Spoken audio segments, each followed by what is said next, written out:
भारतवर्ष में एक प्रतापी और दानी राजा राज्य करता था।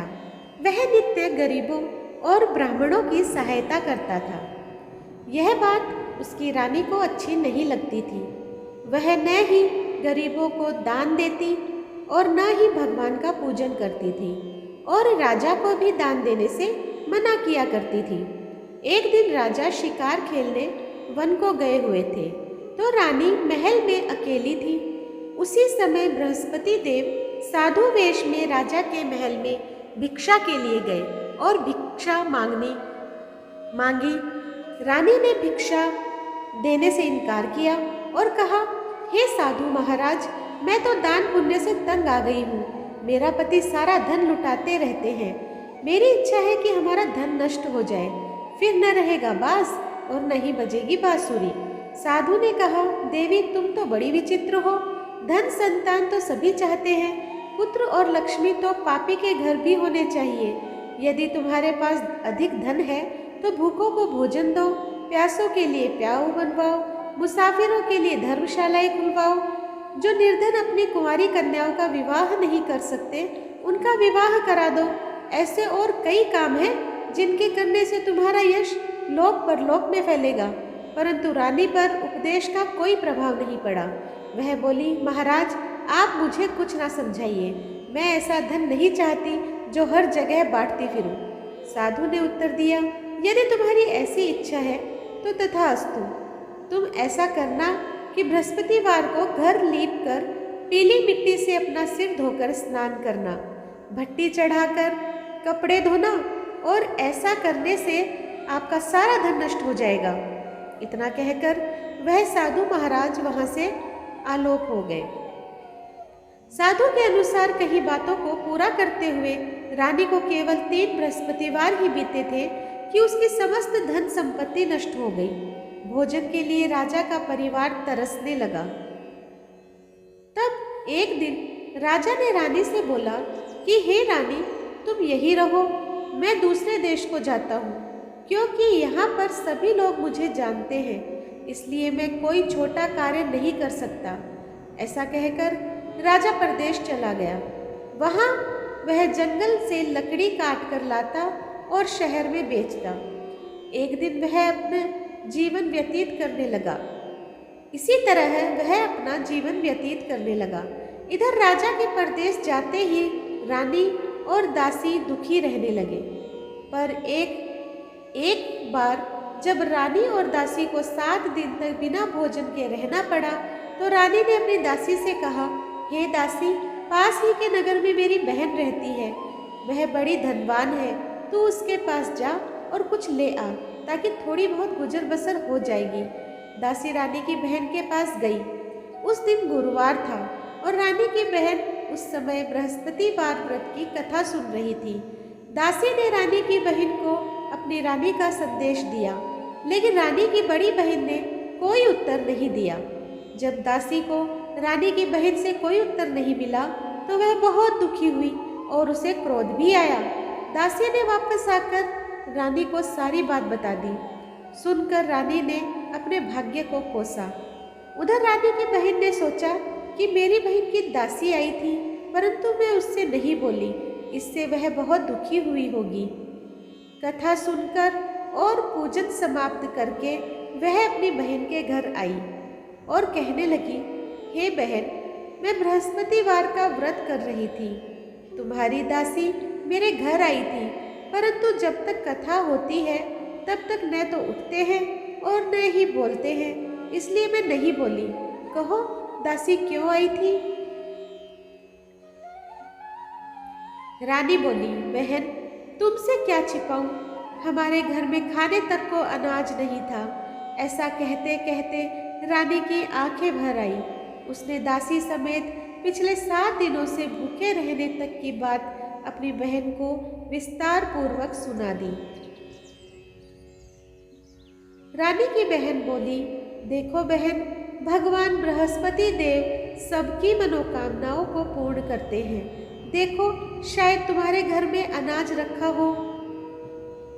पहले तो रानी को विश्वास नहीं हुआ, पर बहन के आग्रह करने पर उसने अपनी दासी को अंदर भेजा तो उसे सचमुच अनाज से भरा एक घड़ा मिल ही गया। यह देखकर दासी को बड़ी हैरानी हुई। दासी रानी से कहने लगी, हे रानी, जब हमको भोजन नहीं मिलता तो हम व्रत ही तो करते हैं, इसलिए क्यों न इनसे व्रत और कथा की विधि पूछ ली जाए ताकि हम भी व्रत कर सकें। तब रानी ने अपनी बहन को बृहस्पतिवार व्रत के बारे में पूछा।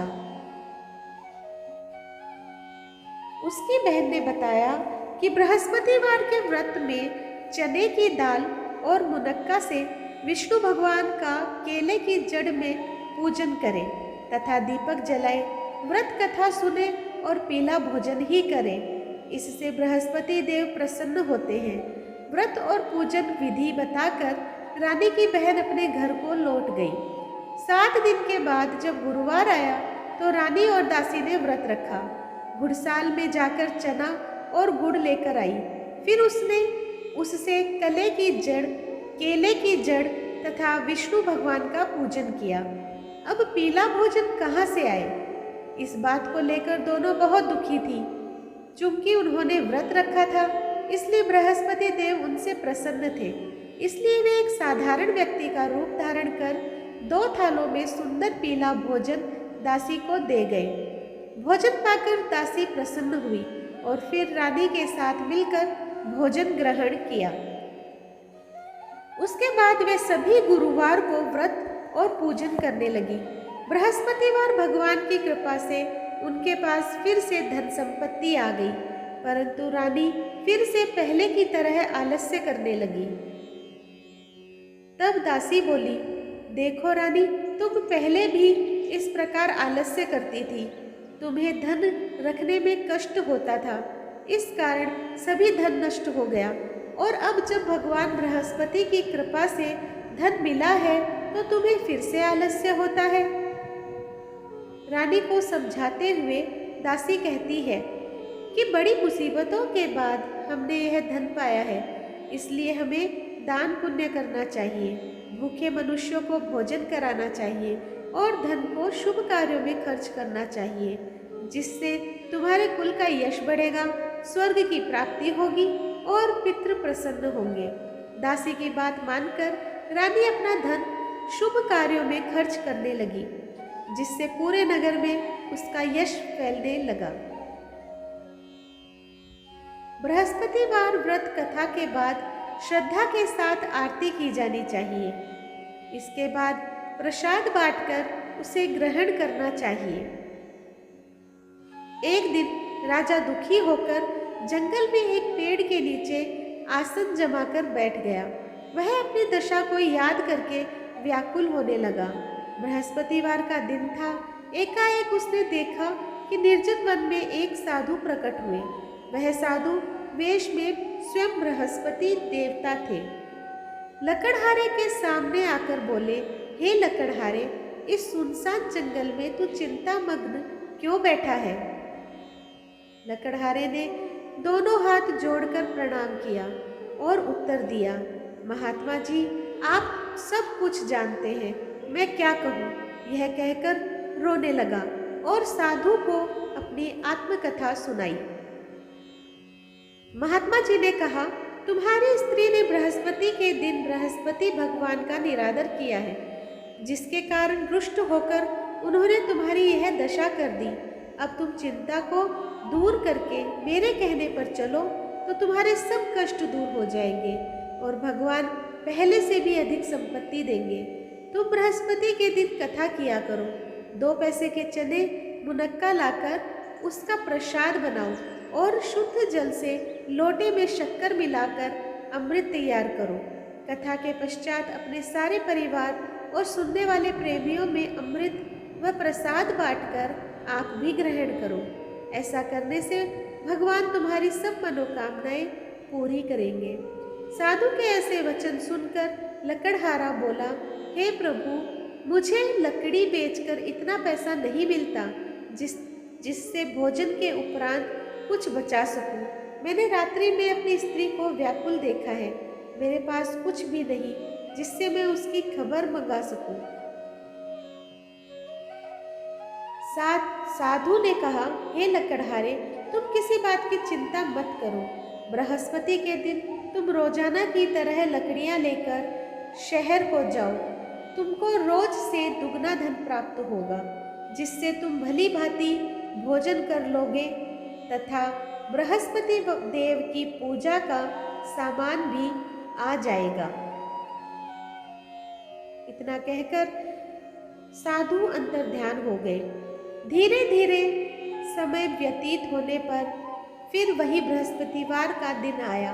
लकड़हारा जंगल से लकड़ी काटकर किसी शहर में बेचने गया।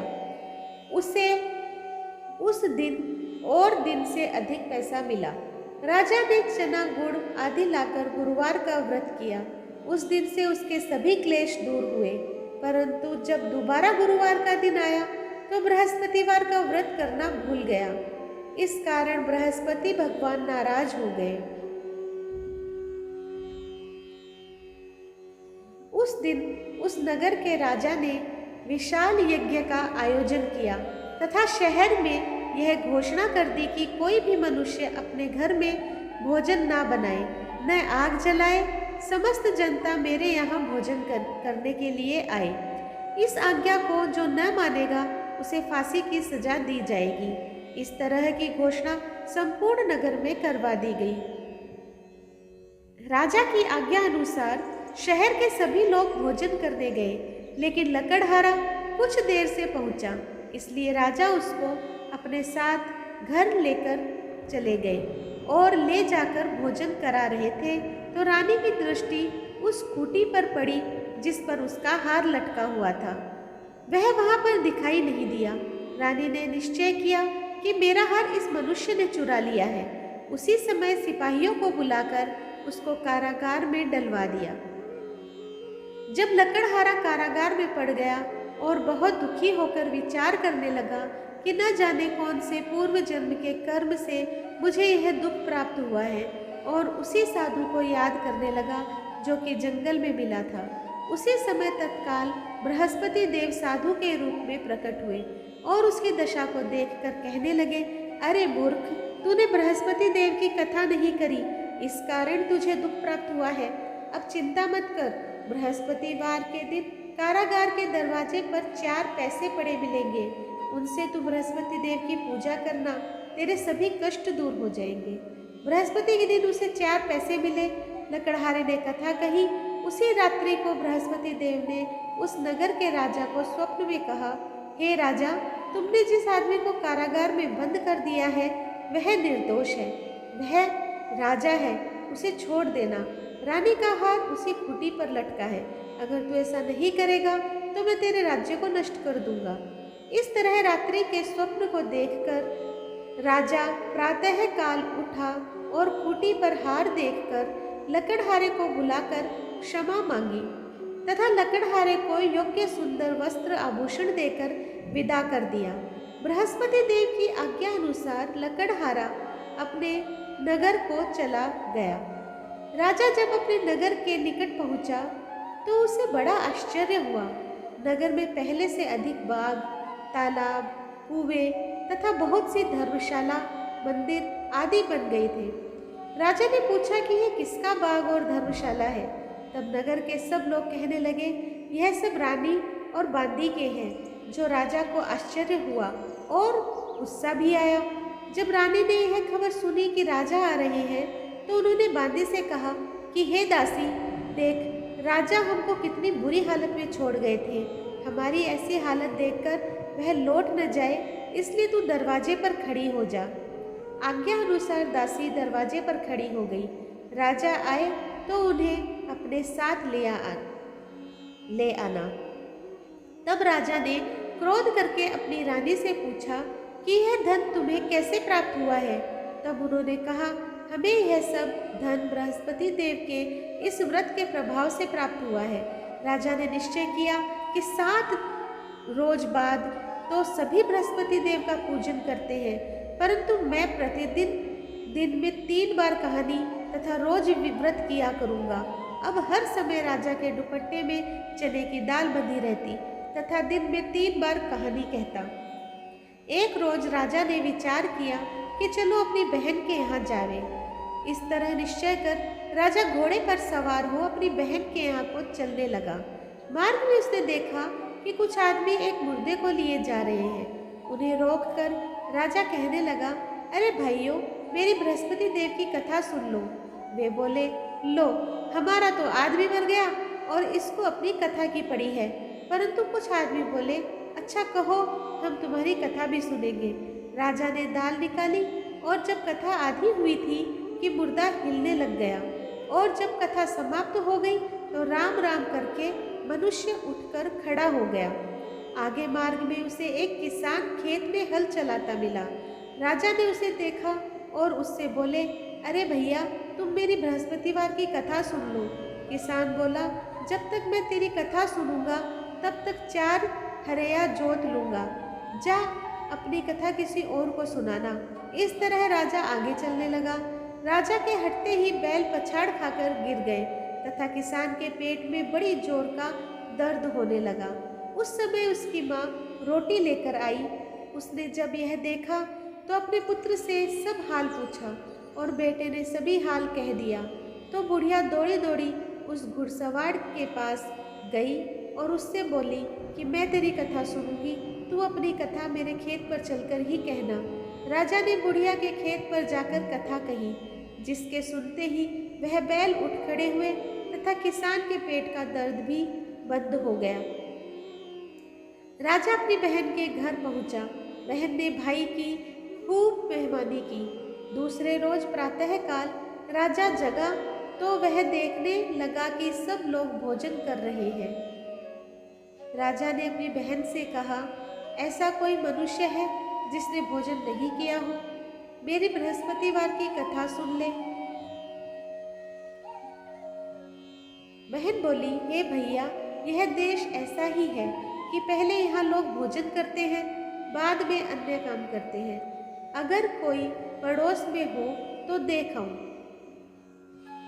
वह ऐसा कहकर देखने चली गई, परंतु उसे कोई ऐसा व्यक्ति नहीं मिला जिसने भोजन न किया हो। अतः वह एक कुम्हार के घर गई, जिसका लड़का बीमार था। उसे मालूम हुआ कि उनके यहाँ 3 रोज से किसी ने भोजन नहीं किया है। रानी ने अपने भाई की कथा सुनने के लिए कुम्हार से कहा। वह तैयार हो गया। राजा ने जाकर बृहस्पतिवार की कथा कही, जिसको सुनकर उसका लड़का ठीक हो गया। अब तो राजा की प्रशंसा होने लगी। एक रोज राजा ने अपनी बहन से कहा कि हे बहन, हम अपने घर को जाएंगे, तुम भी तैयार हो जाओ। राजा की बहन ने अपनी सास से कहा। सास ने कहा, हाँ चली जा, परंतु अपने लड़कों को मत ले जाना, क्योंकि तेरे भाई के कोई औलाद नहीं है। बहन ने अपने भैया से कहा, हे भैया, मैं तो चलूंगी, पर कोई बालक नहीं जाएगा। राजा बोला, जब कोई बालक नहीं चलेगा तब तुम ही क्या करोगी? बड़े दुखी मन से राजा अपने नगर को लौट आया।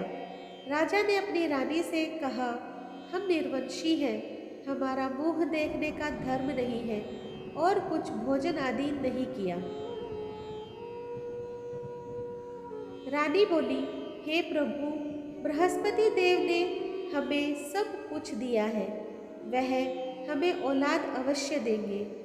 उसी रात को बृहस्पति देव ने राजा से स्वप्न में कहा, हे राजा, उठ, सभी सोच त्याग दे, तेरी रानी गर्भ से है। राजा की यह बात सुनकर बड़ी खुशी हुई। राजा को यह बात सुनकर बड़ी खुशी हुई। 9वें महीने में उसके गर्भ से एक सुंदर पुत्र पैदा हुआ। तब राजा बोला, हे रानी, स्त्री बिना भोजन के रह सकती है, पर बिना कहे नहीं रह सकती। जब मेरी बहन आवे तुम उससे कुछ कहना मत। रानी ने सुनकर हाँ कर दिया। जब राजा की बहन ने यह शुभ समाचार सुना तो वह बहुत खुश हुई और बधाई लेकर अपने भाई के यहाँ आई। तभी रानी ने कहा, घोड़ा चढ़कर तो नहीं आई, गधा चढ़ी आई। राजा की बहन बोली, भाभी, मैं इस प्रकार न कहती तो तुम्हें औलाद कैसे मिलती? बृहस्पति देव ऐसे ही हैं, जैसी जिसके मन में कामनाएं हैं सभी को पूर्ण करते हैं। जो सद्भावना पूर्वक बृहस्पतिवार का व्रत करता है एवं कथा पढ़ता है अथवा सुनता है, दूसरों को सुनाता है, बृहस्पति देव उसकी सभी मनोकामनाएं पूर्ण करते हैं। तो दोस्तों, आज मैंने आप लोगों के सामने श्री बृहस्पति देव की व्रत कथा सुनाई है। आप लोगों को कैसी लगी मुझे कमेंट बॉक्स में ज़रूर बताइएगा। जो लोग मेरे चैनल पे नए हैं प्लीज़ सब्सक्राइब कर दीजिए, लाइक कीजिए, शेयर कीजिए अपने दोस्तों और परिवार में, और इसी तरह मेरा सहयोग करते रहिए। धन्यवाद।